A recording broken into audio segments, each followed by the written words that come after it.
21 मई को जनपद झांसी की 1 दर्जन मत्स्यजीवी सहकारी समितियों के सचिव अध्यक्षों ने किशोरी प्रसाद रायकवार सहकार भारती के जिला संयोजक मत्स्य जनपद झांसी के नेतृत्व में मुख्यमंत्री महोदय उत्तर प्रदेश सरकार को जिलाधिकारी महोदय के माध्यम से ज्ञापन प्रेषित किया।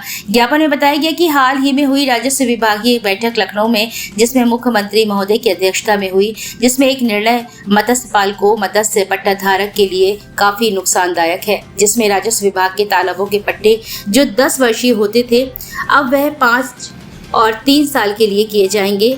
तो इससे मत्स्य पालकों समिति के पदाधिकारियों में रोष व्याप्त है। समितियों ने इसका विरोध करने का निर्णय लिया। सभी ने सामूहिक निर्णय किया है। यदि लखनऊ की बैठक के इस निर्णय को वापस नहीं लिया गया तो समितियां विरोध का रास्ता अख्तियार करेंगी, और यदि ऐसा होता है तो मत्स्य पालकों को बैंक से लोन प्राप्त नहीं होगा, न ही कोई सुविधा प्राप्त हो सकेगी।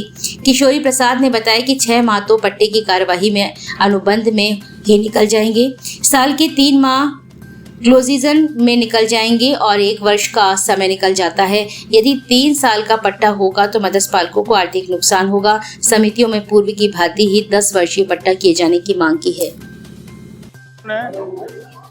मत्स्य ठेका 10 साल के लिए दिया जाता था, जिससे निषाद समाज को एक ये सहायता मिलती थी। जैसे हमने 1 साल में बीज डाला तो वो बीज 3-4 साल में बड़ा होता था, तब हम उसका आर्गेट कर पाते थे। मछली का जब वो 3-4 साल में बड़ा ही होता था, जब ही हम उसमें निकाल पाते थे। अब वो 3 साल में खत्म हो जाएगा तो हम बीज डाल के हम तो फंस गए। एक बीज तैयार होने में लगभग 2 साल कम से कम लगते हैं। 2 साल, उसके बाद फिर आय शुरू होती है। हाँ, और पट्टा अगर 3 का होता तो नुकसान हो जाएगा। हमने तो आज लिया, हमारा खत्म हो गया, दूसरे ले लिया तो पूरा तो हमारा बेनिफिट दूसरा उठा लेगा। अभी आप सबके दैनिक समाचार पत्रों के माध्यम से ज्ञात हुआ कि माननीय मुख्यमंत्री जी ने राजस्व विभाग की एक बैठक ली।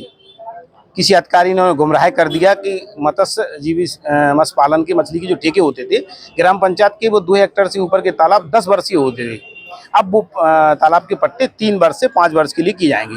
तो हम आपको बता दें कि जब हमारा पट्टा होता है तो उसकी प्रक्रिया इतनी जटिल होती है कि 1 साल तो उसी में निकल जाता है। यदि हमारा 3 साल का हमारे पास होगा, उसमें फिर हम मत्स्य बीज डालेंगे तो फिर 2 साल बाद वो 3 साल होगी, दूसरे पट्टेदार को मिल जाएगा। तो इससे हमारी समितियों को, हमारे मत्स्य पालकों को और हमारे समाज के बंधुओं को इससे आर्थिक नुकसान होगा। हम चाहते हैं कि पूर्व की भांति ये 10 वर्ष का था, उसी तरह से 10 वर्ष का पट्टा नियमित रहना चाहिए। कब से नहीं हुए पट्टे? पट्टे तो बराबर मई की बात 22 जून से होती है, मगर कोई टारगेट है इसका? टारगेट सरकारी टारगेट होता है, वो सरकार को पता होगा टारगेट, मगर हमें मालूम कि हमारे क्षेत्र में होते हैं तो उसमें हम लोग सहभागिता करते हैं और समाज के लोगों को जहाँ पे होने लायक पट्टे हैं हमारे लोगों, उनकी मदद करके हमारी समिति उनको पट्टा दिलाने का काम करती है।